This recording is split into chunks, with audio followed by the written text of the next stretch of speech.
do this. Let's hit record. All right, so welcome. Wapiti Wednesday Q&A for July 20th, 2022. Season's coming quick. So 40 days for opener here in Idaho. Be here soon. So, all right. So what I want to talk about tonight, and partially about this is because mail delivery that I got a couple of nights ago. So I was kind of trying to think of a topic tonight, and I thought, you know what?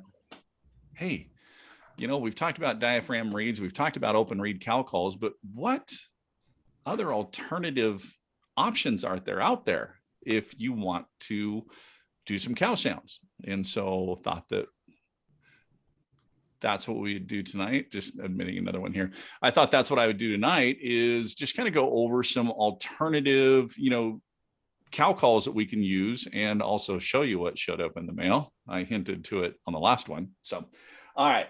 First one. So this one has a pretty distinguishable sound. It's been around for a long time, and I'm sure as soon as I do this, you guys will know exactly what I'm doing here. You'll know exactly what I have in my hand. So a couple of years shaking your head, you know exactly that this is the Hoochie Mama.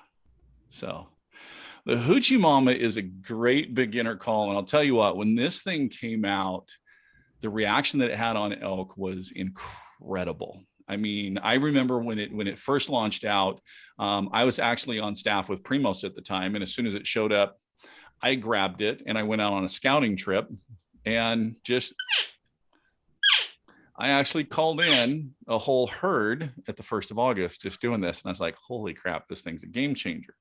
Just because it does get the nice nasaliness, it gets the right length of call. So the pros are that it's extremely easy to use. It's repeatable, so you can replicate over and over again. The con to it is you're stuck with one sound. So it's repetitious. It is. You're one sound, one frequency. And so what happens with that is, since you're always, in that same, if you call in an elk and that elk has a human interaction for the next 3 or 4 days, it's going to associate that one frequency and that one tone with human interaction. It's going to be shy. So nice thing is they have about a 2 to 3 day reset button, to where after that 2, 3, 4 days, they forget about that. So, and that's where that term call shy or educating elk actually started coming from, because of the Hoochie Mama.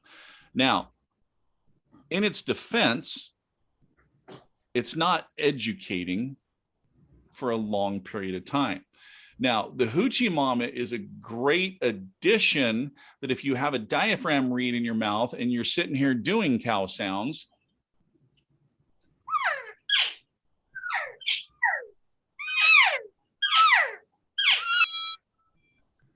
one person can sound like multiple elk with just by adding this. And you can do different things. I mean, you can cup your hand to give a little more volume, and you can close your hand to quiet it down. Now, I do know that they have the adjustments on it that say it goes from mute to lost to, I don't know. To me, I've tried those 3 different settings, and to me, they all 3 sound exactly the same. So I don't hear the differences in them. So, but I'll tell you what, the regular Hoochie Mama and then the mini Hoochie Mama. This is great because the mini Hoochie Mama actually fits Knox's hand really, really well. And in fact, last year, when he, the first day we're heading up to elk camp, I had the bright idea, I'm going to teach him how to use an open reed cow call. That way he can make cow sounds and this and that. He didn't like the way the reed tickled his lip. He couldn't do it. And so we made him the designated raker all season long, which he had a blast with. He did a great job of that. And it wasn't until about a month after the season that we happened to be at Cabela's for something. And I happened to walk by and this was sitting on the end cap, and it just, ton of bricks just landed right on my head. And it's like, you dummy, why didn't you think about that before season? Because he could have grabbed the mini and he could have been able to do cow sounds and contribute, in the calling setup. So that way you felt like he had more more of a part. He's been doing great. He actually has the pressures and he understands the plunger on the inside, and he's picked it up really, really quick. Again, that's another pro of the Hoochie Mama, is it's very, very quick to learn on. And like I said, once you kind of learn that and how that plunger works, it's repeatable. You get that feel and you can do it over and over again. However, another con is when we're hunting, we have this thing that comes into play sometimes called adrenaline. And adrenaline actually does affect the thumb pressure and how you actually operate that call. So it even gets seasoned hunters. I mean, they'll squeak on an open reed, they'll squeak on their reed, and by golly, they'll squeak on that Hoochie Mama as well too. So it's not exactly foolproof, but it's pretty dang close. So any of you guys ever play with the Hoochie Mama or carry the Hoochie Mama? I carry one. So use it now and again, but didn't know anything about give it a 2 or 3, 4 day rest in between. I'll try that. But that's only if you have an interaction with an elk. So, right. And what I mean by interaction is they came into that sound and they saw you or smelt you. Right, but they could have run into somebody else. They could have. You know, and the thing is though, is it's kind of funny is when the Hoochie Mama first came out, man, they were everywhere in the woods. Everybody was using them. Not too many people use them anymore because the Hoochie Mama has actually gotten a bad name. It's gotten a bad rap. It's still a great tool to carry and have in there. So I used one on my first hunt, but haven't used one since. Yeah.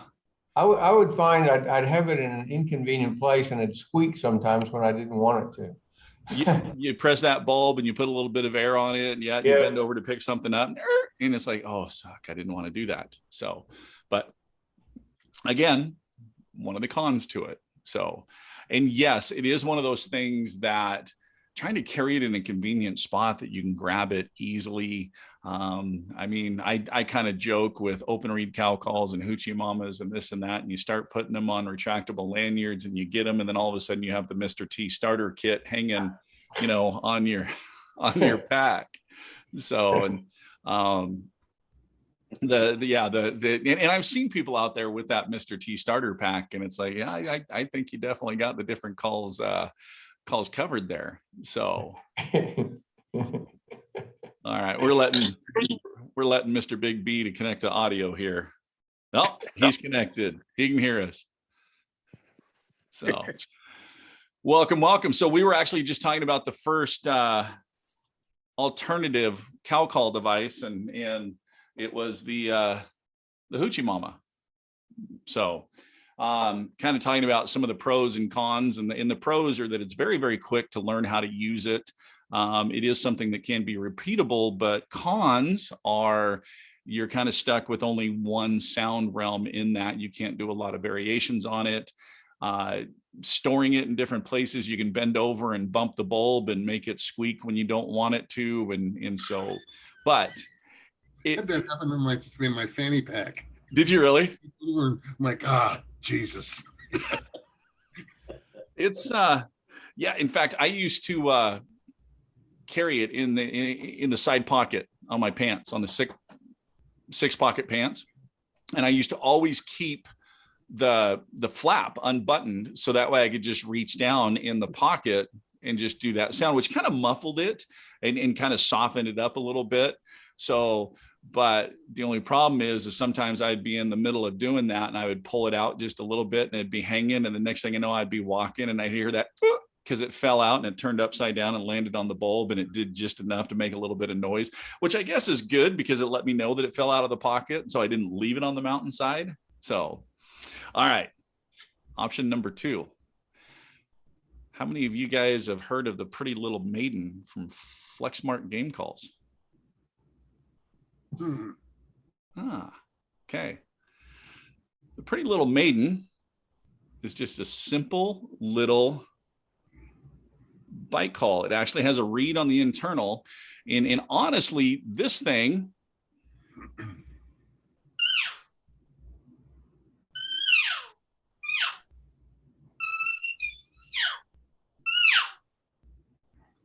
it doesn't have too bad a sound, and you have versatility that you can add your throat into it for the buzz mew. You can play with your air pressures to get the regathering mew. The tough thing is it's a little sharp. You don't have a way to soften it up. So that's one of the cons.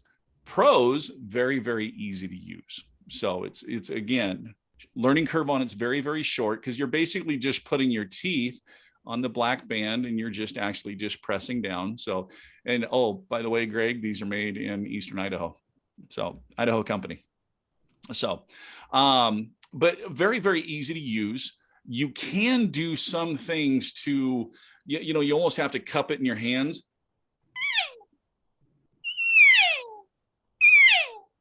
To soften it up a little bit. Otherwise, it is very, very sharp. It's a good tool for when you want to cover ground, because it is so loud and it does cover ground really, really well. Another downfall or con side of it, it's not hands-free. I mean, you can't really stick it in the side of your mouth and go hands-free with it. So, but it is another option. It also is small enough that it does fit in game call pouches. So it is very easy to transport and easy to use. So, or it comes with that D-ring on it that you could attach it to a retractable lanyard. So, and the fact that none of you had ever heard about that one, I guess I can't ask you who's tried that one. All right. Now, this brings us to the star of today's show. In fact, let me get prepped here a little bit, because I actually just had a different idea that I was going to do with this. All right. I'm sure you guys have seen plenty of postings on this, because it's the latest and greatest buzz the next few days, or the past few days, in the elk calling world. The Easy Sucker from Phelps Game Calls. Okay. Cool thing about this, has a trough right here on the bottom that your bottom teeth go in, and then it is a bite style call. The only difference with this one is this is not a blow type call. This is a suck in type call. So few advantages of that, where we've talked about open reed cow calls and we're constantly blowing hot air on it, and there's moisture in our air, and we get droplets of water underneath the reed and the open reed stick. The fact that this one is a suck in, you are not introducing any heat at all on this. And out of every cow call on the market I've ever heard, this one to me has the most realistic sound of anything.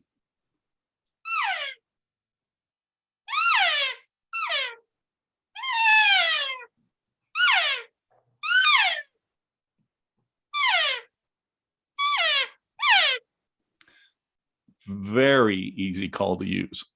In fact, as soon as it showed up, I pulled it out of the box. I pulled it out of the package. I immediately did 2 or 3 mews on it and was like, man, this is the easiest call I've ever seen on the market. And of course, Liz goes, I'll be the judge of that. Hand it to me. I told her how it works. She rocked 3 perfect cow calls, and she's like, they are going to sell the crap out of that thing. So, few advantages. Small, easy to carry, does have a lanyard. Another advantage,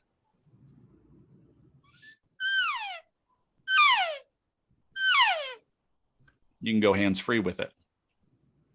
You can cup it for volume. You can double cup it. You can close it. The other neat thing about this is, so there is a cartridge in here, and it's kind of sticky because of this silicone on the green. But basically, so inside the green, there is a false tongue right down here on the end. I don't know if you guys can kind of see that false tongue right there. And then inside is actually one of the amp diaphragm frames. But what's cool, you can pop that out and you can take, in fact, as soon as this came in, I started ripping tape off some of my old diaphragms. It's like, let's change this. So this is actually from the white amp, which now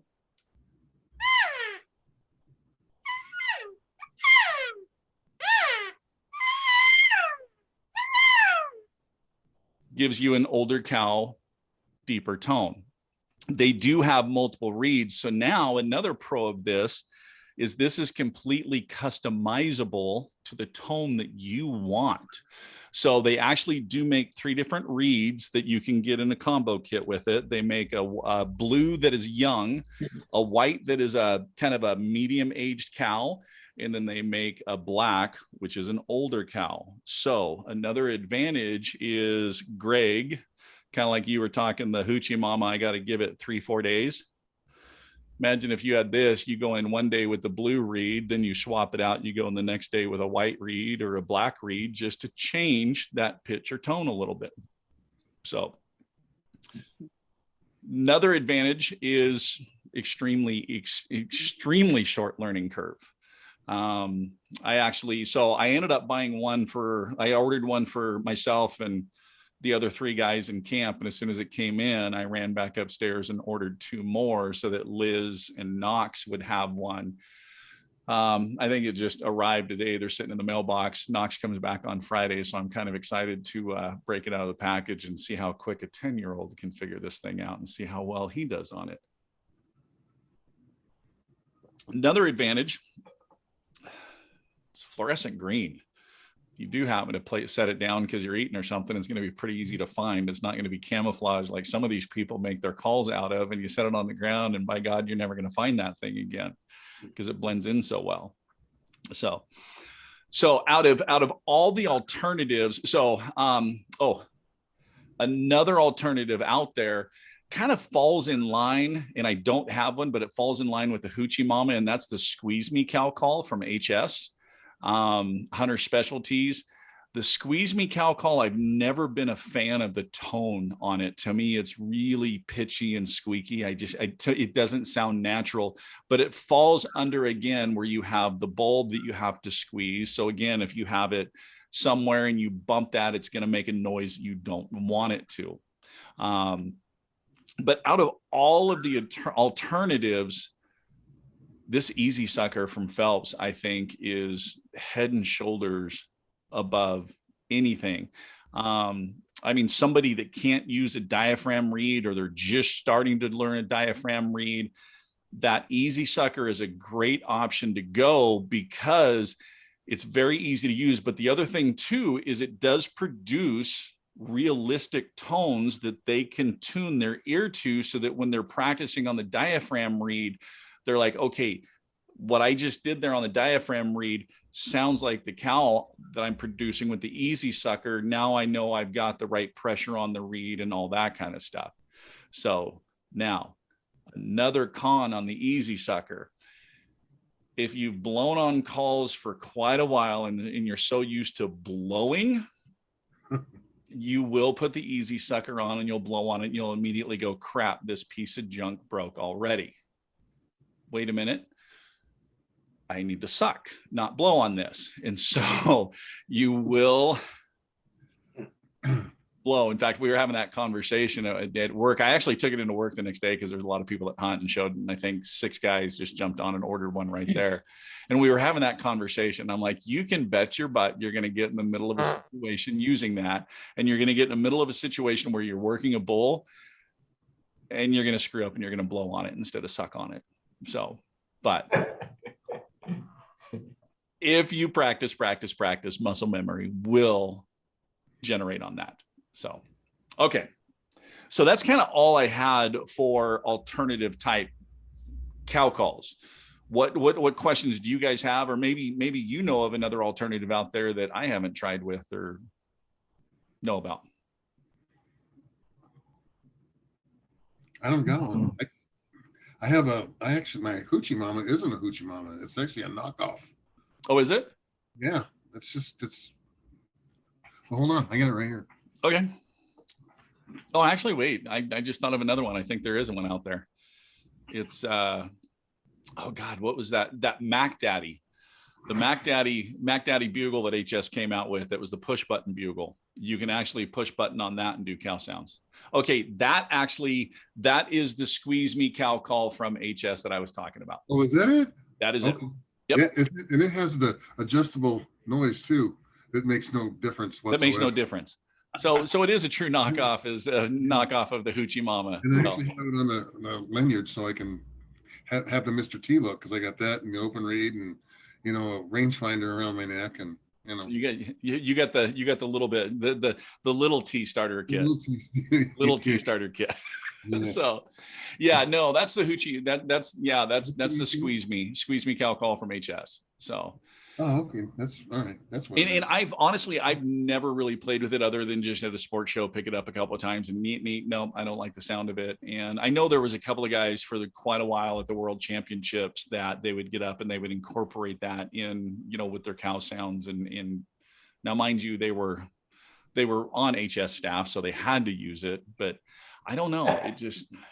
I've thrown it in there with a few cow calls with a reed. Just, I mean, a few, nothing serious.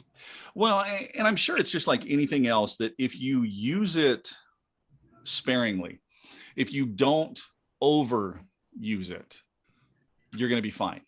You know, just anything that's going to limit, you know, and have that same tone, the Hoochie Mama, the Squeeze Me, the Pretty Little Maiden, all those where, you know, you are stuck with the one dimension.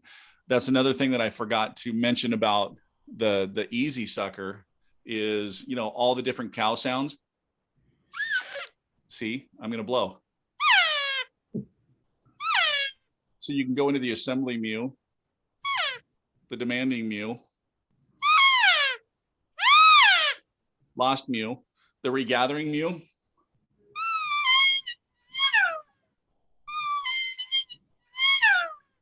So you do have the variations that you can do a lot of different cow vocalizations on the Easy Sucker. Now, and in fact, you know, the name actually implies, because that's one of the things that is another downfall on it. You can put too much pressure on your teeth and it kind of distorts the reed a little bit. So the thing you just need to remember when you're using it is easy pressure and sucker. So easy pressure, suck in, and you'll be able to rock that thing really, really well. One of my older calls is the hyper hot that I really haven't had that much success with it. The old Woodwise hyper hot with the wood barrel. Yes. Yep. In fact, I remember had one of those in my pack one time, and we were out on a spike hunt, and I heard a bear, and we hadn't heard any elk at all. We hadn't seen any elk, and I heard a bear tearing apart a ground hornet's nest and tearing apart a log right there. And I said, you know, maybe this just turned into a bear hunt. So I grabbed that hyper hot and I said, I'm just going to do this dying jackrabbit on this thing. So I started doing my best rendition, and God dang it, if we didn't get 5 bulls all excited and screaming and bugling and coming running down to the meadow because I was doing a dying jackrabbit on the hyper hot.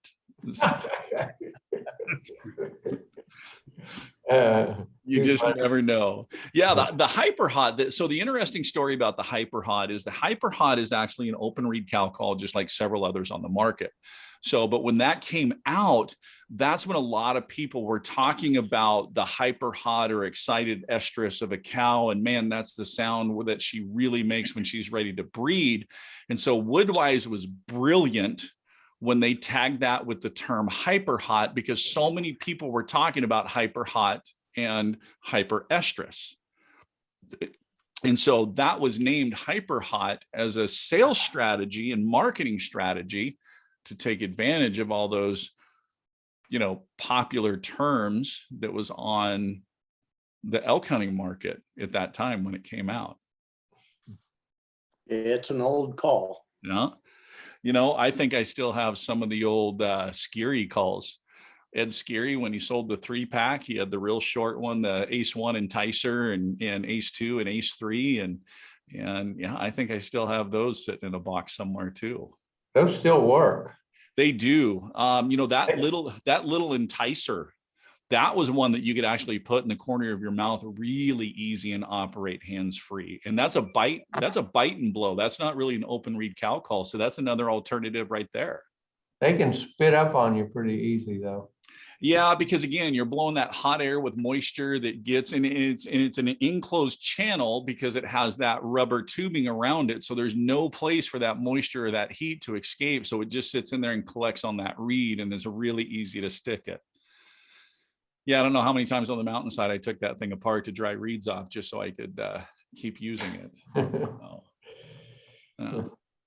So I saw a few of you taking notes. What do you guys think of any of the alternatives that we've talked about today? The Pretty Little Maiden or the Easy Sucker? Greg's already got it up on his computer. So Greg, actually, so if you look down below that, you'll see where they have the multiple pack of interchangeable. Right. So the blue, white, and black, the three, they didn't have that available to add to the cart. Me personally, I like the black. The mature, I think it just gives a little deeper sounds and you have a little bit more control with it, and you can get a little bit softer with it too. So, but what does it come with? It comes with a blue one. Okay. So, which the blue one also happens to be the same reed that they send their Easy Bugler out. So and actually that's kind of the theme that Phelps is coming out with the Easy Bugler and the Easy Sucker, is for people that can't use diaphragm reeds or people that are just learning. It gives them easy alternatives that they can actually start with and make some really, really good sounds and tones. And in fact, Eric in my group, he just had a bunch of dental work done that now he has implants and he can't use a diaphragm reed anymore. So he's going back to full externals. And so he's kind of excited to get the Easy Sucker. In fact, he told me that he was going to be using the Easy Bugler this year. And I said, oh, I didn't know you got one. He quickly responded with, I didn't. Well, how are you going to be using one? Well, you have one.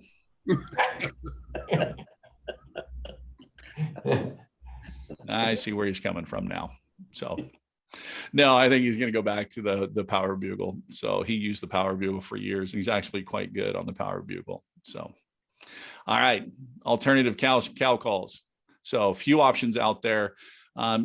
They are good to have, even if you are proficient on a diaphragm reed. They are a nice thing to carry as an additive or an alternative, just to mix up pitches and tones a little bit when you're out there hunting and you want to do something different. You can do it in a scenario where you can kind of point your diaphragm one direction, you can point one of these the other direction. You can give the appearance of two cows that are apart from each other, that do have different pitches, do have different tones, but they're having a little conversation back and forth, and it can add more to your calling setups. So that way you can sound like multiple elk. All right, guys, that's all I've got. Any questions? Michael, did you record our last meeting? Oh, the last from 2 weeks ago? Uh-huh. Yeah, it's up on the Patreon page. Do you not see it? Oh, it's on the Patreon page? Yep. Okay. Yep. The elkcallingacademy.com. In fact, that's what we were talking about, Larry, before you jumped on, because I had a couple of people message and they're like, hey, did you transition over to the new site yet? I don't see anything past July 6th. And I said, heck no, every 2 weeks, there's a new live Q&A replay that's getting posted on there. And for some reason, some people are having a hard time seeing them. So I don't know. I got to get a hold of Patreon and find out what's going on. And I mean, all the settings are the same. And so I don't know. Okay, cool. But yes. Oh, that's right. You weren't here. It was a small crew. No, I was there 2 weeks ago. Were you? Uh-huh. What did we talk about? It was the lost cow routine. Oh, that's right. The inviting cow routine. Yes. Inviting cow. Man, I forget what I did yesterday, let alone try to remember what I did 2 weeks ago. No. All right. Well, I think that is it. So we're going to wrap it up for tonight. Appreciate all of you guys tuning in. So as always, keep calling, keep practicing. More importantly, though, have fun. Thanks a lot, Michael. So have a great night, everybody. Take Take care.